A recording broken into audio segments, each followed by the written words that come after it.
What's good, everybody? It's Vaughn, and this is where you get that knowledge that you don't get in college. Go ahead and scroll into the description, click the link next to Weeble, and collect your 12 free stocks. So today, I'm going to be talking to you about how you can obtain dual citizenship. As you can see, I got 2 passports. You don't know, say me born abroad, but me there yard. You see it?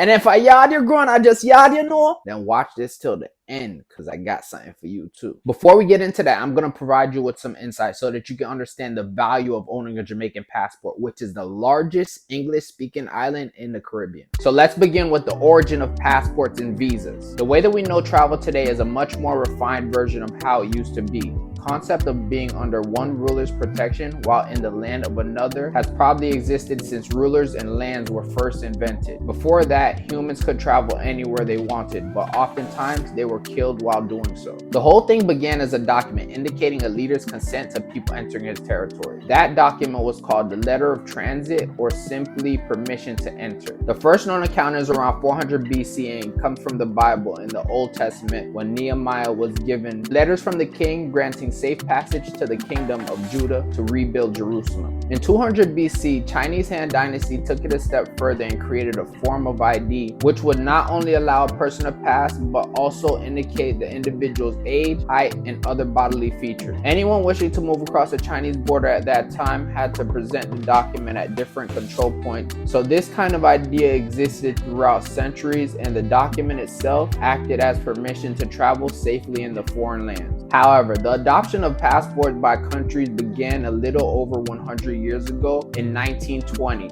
after the First World War. During the Russian Revolution, a lot of empires had collapsed, and Europe was facing a refuge crisis. So the League of Nations, a body that was supposed to maintain peace, started pushing the idea of a passport, just as a form of basic ID rather than permit to travel. That kind of permit was now a visa, and had to be received separately for each trip. Even at that time, there were a lot of people who criticized that because it was less about creating a democratic society of world travelers and more about control within countries and borders.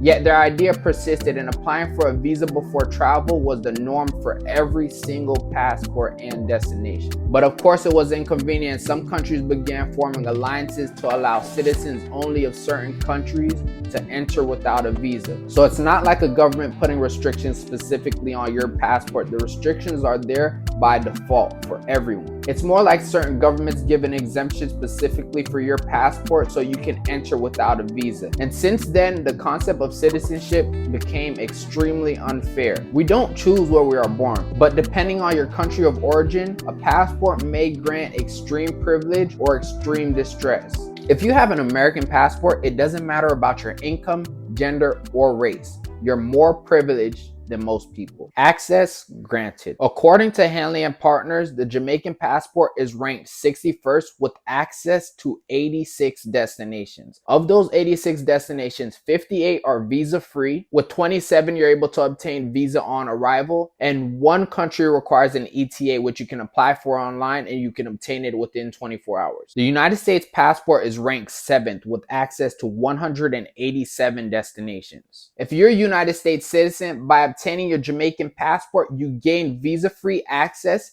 to 6 additional destinations, which are Iran, Russia, Suriname, Venezuela, Ghana, and Kenya. That is a total of 193 destinations, which is equivalent to the amount of destinations that you would have access to with the Japanese passport, which is ranked number 1. And even with that passport, you're not able to get visa-free access to Russia, Suriname, Ghana, or Kenya. I don't know about you, but I'm not too excited about Iran, Russia, Suriname, or Venezuela. But visa-free access to Ghana and Kenya is more than enough value for me. Many people think that the Jamaican passport is worthless, but a passport is more than just a document to travel to other countries. The most important part is that your passport certifies your identity and citizenship, which in turn gives you rights. It is about a person's freedom and often a better way of life. Although a Jamaican passport is ranked 61st and it doesn't seem very powerful on the surface level, let's dig a little deeper so that you can see the real value of a Jamaican passport. If you look at the Jamaican passport, right at the top, you'll see Caribbean Community, also known as CARICOM. I know you might be asking, what is CARICOM? Well, CARICOM consists of 20 countries. There are 15 member states and 5 associate members. 12 of these countries have issued the CARICOM passport, with Jamaica being one of them, which grants its holders the ability to live, work, and study within any of the 12 member countries. The Jamaican passport grants its cardholders the ability to live, work, and study in 12 of the most sought after tourist destinations, which includes countries that have citizenship by investment programs that start at $100,000. The only requirement is a CARICOM skill certificate, which is easy to obtain if you have a skill. Some of the other benefits of a Jamaican passport is that it also gives you the right to vote and the ability to register a non-Jamaican spouse as a citizen of Jamaica. Well, now let's get into it. How do you obtain dual citizenship? Well, first you have to do some research, because depending on where you're born, you may or may not be able to obtain dual citizenship, because some countries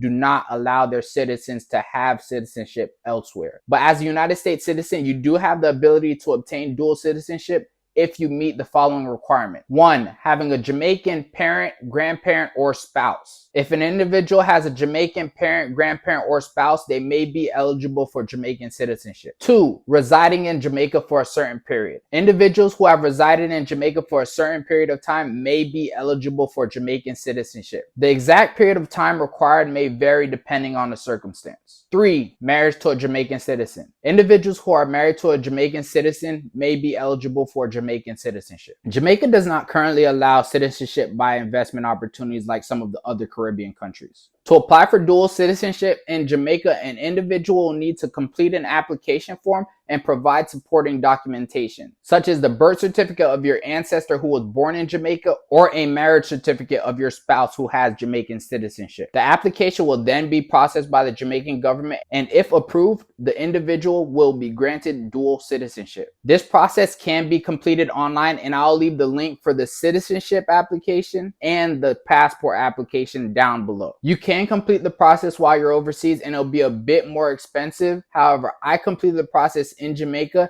and it came out to a total of about $110 US, and that was for the citizenship application as well as the passport. It took me about a month for me to get my citizenship with regular delivery. However, they do have expedited services at an additional cost, and it took me an additional week for me to get my passport with regular delivery, and they do also have expedited services for an additional cost. Although many people believe that the Jamaican passport is worthless, there are a lot of wealthy people that pay hundreds of thousands of dollars for the access that Jamaicans are granted from birth. With that said, if you have the privilege of obtaining dual citizenship, I would highly suggest you do so, because the benefits significantly outweigh the costs. Wait there, where y'all go?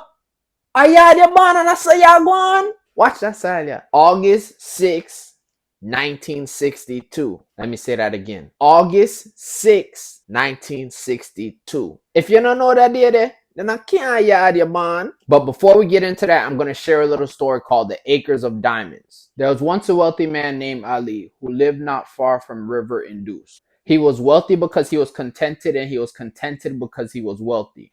One day, a priest visited Ali and told him about diamonds. Ali heard all about diamonds, how much they were worth, and went to his bed that night a poor man.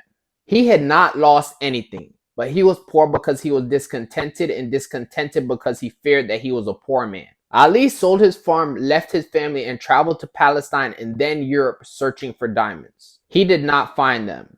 His health and his wealth failed him. Dejected, he cast himself into the sea. One day, the man that purchased Ali's land found a curious sparkling stone in the stream that cut through his land. It was a diamond. He dug deeper and he found more diamonds. Acres of diamonds. I'm saying this to say that many times people neglect the value that they already have because they don't know that it's there. Well, I'm here to tell you that applied knowledge is power. And what I'm about to tell you is useless if you don't put it to use. August 6, 1962 is very important because it signifies Jamaica's independence. On that day, Jamaica became an independent Commonwealth country. The reason why that's important is because prior to that, Jamaica was a part of UK and colonies, which means that anyone that was born in Jamaica prior to August 6, 1962 may have the ability to obtain British citizenship. Well, some of you may be watching this and thinking to yourself, that doesn't pertain to me because I'm not that old. Well, if your parents were born prior to August 6, 1962, you may be eligible for British citizenship by descent. I know that there will be some people that will much rather the American passport, but the British passport is ranked number 5 with visa-free access to 189 destinations, which includes America, and the only thing you need is an ETA. They also allow dual citizenship. So that means obtaining your British citizenship can be your gateway into America, which will get you a lot closer to obtaining American citizenship. It also gives you the opportunity to figure out if you even like America in the first place. If anyone has been able to obtain British citizenship by descent from a parent that was born in Jamaica, please let me know in the comments below. And if you have any questions, go ahead and leave them in the comments below. If you like this video, go ahead and give me a thumbs up. And don't forget to subscribe and click the bell so that you're notified every time that I make a new video.